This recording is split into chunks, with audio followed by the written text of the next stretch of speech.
What's up everyone, welcome back to the channel and to another weekly 3D model. This week we're going to be making a Nikon film camera. So I was looking around online trying to figure out exactly what I wanted to make for this week's video, and I saw this awesome picture of this old Nikon film camera. What really stood out to me were the materials. I really liked the faded bronze look and it looked unique, and I thought it'd be a lot of fun to recreate for this week's video. So I jumped on Google Images and found some reference photos that I could use for my model, and we could hopefully try to replicate or copy something similar to this. Now, if you're familiar with my channels, you'll know I usually like just to wing the shapes. It's good practice with my proportions and playing around with objects, but I thought since we're more or less copying a real life camera, I thought it would just be better and a lot easier just to use an image plane. That way we can block out our main shapes and we don't have to worry about proportions too much. I was also really trying to get this model done in under 3 hours, which I didn't end up doing. It took a little bit longer than that, but I thought using image planes would just help speed up the whole process a bit since I was trying to finish this up on my weekend.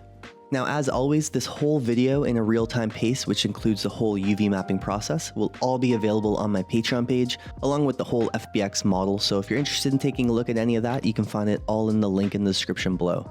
And I also want to give a really huge thank you to all of my patrons. You guys are all amazing, and I really can't thank you enough for all of your continuous support. Alright, so for now we just need to worry about blocking out all the main shapes. I wanted to get all those main objects into the scene, and then we can start refining them all afterwards. Now, one thing I did want to point out is I didn't really know exactly how in detail I wanted to make this film camera. So for example, if you look at the reference photo, there's those gold little indent, the strips that go all the way around, and we could have easily just made those details into our materials in Substance Painter. By just adding a fill layer and a height map, we could draw those lines so it looked like they were actually indented or imprinted into the plastic. However, I thought adding those tiny details into the geometry is always fun if you can do it and you're not limited by any performance. This isn't being used in a video game or anything, so we don't really have any restrictions. So I thought adding all those tiny details into this model would just make it look a bit more realistic, and it'd be fun to do. So you'll see throughout this whole process, I ended up changing my mind a lot and experimenting with a few things because I wasn't exactly sure how I wanted to go about it.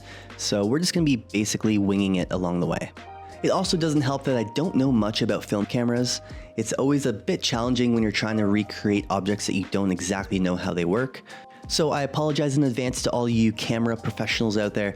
If I make any of these shapes incorrect, it's just simply because I don't know exactly how they work. Oh, and also really quickly, if you do enjoy these types of videos and you want to see more random weekly 3D models, please consider subscribing to the channel or even liking this video. It would really help me out and it would make me extremely happy. Alright, so let's just continue blocking these shapes out and we can slowly build up our Nikon camera.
All right, so here is the model in its finished form. Now, one small thing I decided to add at the very end was this little switch. I noticed in the reference there were some bumps on here, and I thought originally we could just do that in the Material and Substance Painter, but it probably would be hard to recreate it since it's such a bumpy effect, and I thought adding it into the geometry would just be fun. So that's one little object that I decided to add or refine afterwards once all of those UVs were finished. And I also decided to quickly jump back and try just to refine some of these shapes. So the body, for example, I just removed some of the edge loops. It's still a little bit high in polys, and we didn't necessarily have to wrap all these edge loops around. But to be honest with you, it made my life so much easier, and there's more refining you can definitely do with this object, but we just don't have a lot of time today. So I think this is going to be good enough for now. Like I said, there's always more refining you can do and cut back some of these polys, like a lot of these edge loops, for example, are just running down the middle. They're really causing, there's no reason for them. So I could simply remove those if I wanted to. So there's a lot of extra refining, just keep that in mind. But this is basically what the model looks like once I was done all of those UVs. So what I decided to do is split this thing up into 3 different groups for the 3 different textures that I have applied. So I broke this thing up into these groups. So one being the lens, which also includes this little dial switch thing. Not exactly sure what this thing is, but let me open up my UV editor and I'll show you what I did. So I had to make sure that all of these UV shells were nice and straight, just because I wanted to have numbers that were wrapping around these lens, and it would be very difficult to do if they were circled. So I had to make sure that they were nice and rectangle lines that I could easily apply those materials to, so there'd be no warping in all of those letters and numbers. So the second group is just the body. And for that body group and material, I had to make sure that these UV shells were nice and straight. So when it came to textile density or anything like that, I knew that these 2 shells, the top and the bottom, were the only ones that were gonna have words that we're gonna print on. So I wanted to make sure that those were quite large. That way I can get that resolution out of those materials.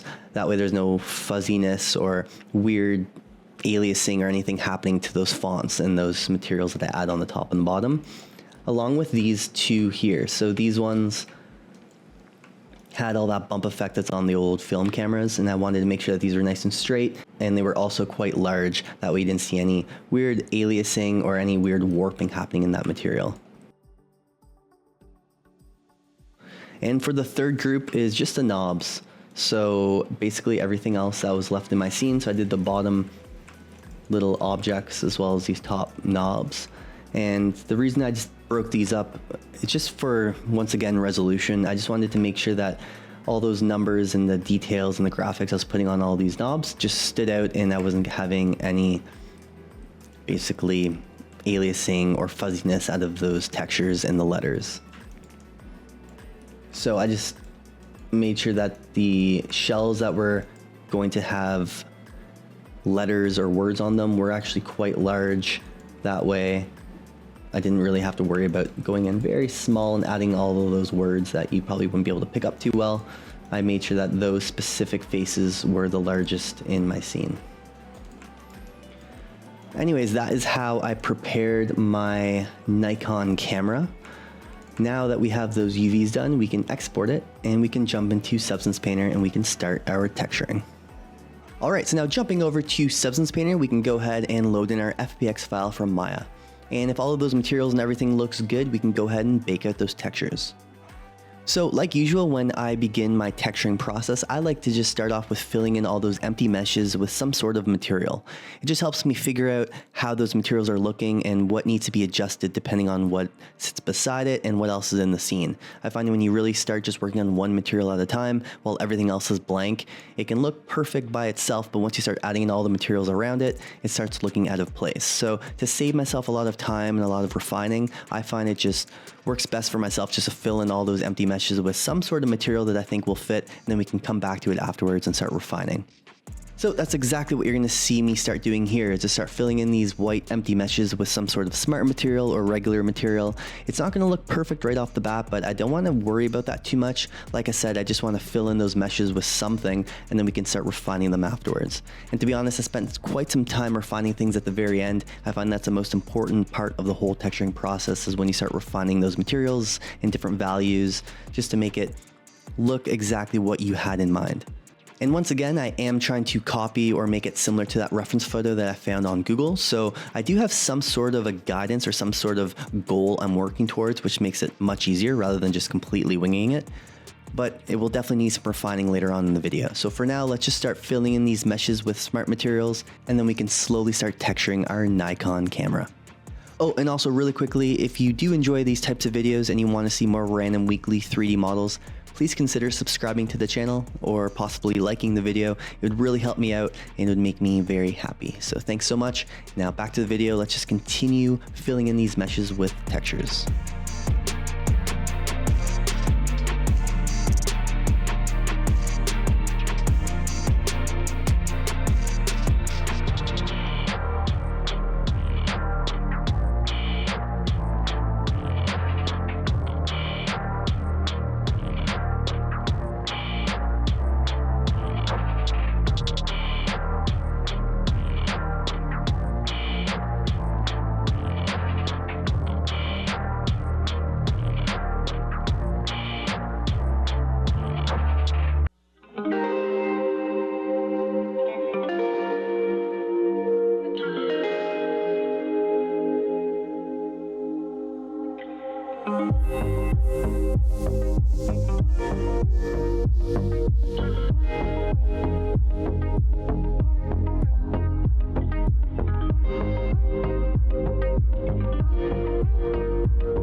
Alright, so here is a Nikon camera in its finished form. Now, usually in these videos, everything you see in the whole texturing process is exactly what you see in the final image. But after I took my dog for a walk and I came back after a few hours, there's still a few small details I wanted to add that I just forgot to add and I just thought would be fitting for the model. So I'm gonna really quickly go over those because you may notice a few tiny differences with this compared to the one that you saw in the whole texturing process.